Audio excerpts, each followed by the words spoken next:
Welcome to Read with Me for Storytime. I am excited you're here. Today we're going to read Bob the Dog. Hi!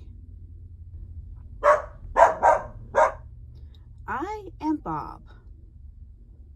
Bob the dog.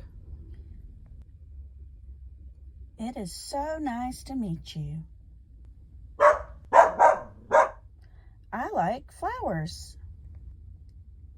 Some are red.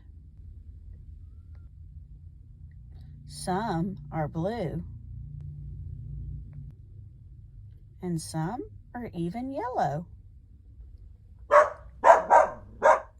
They are all so pretty. What color do you like?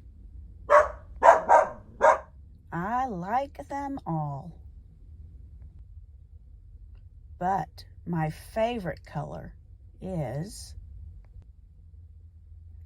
yellow.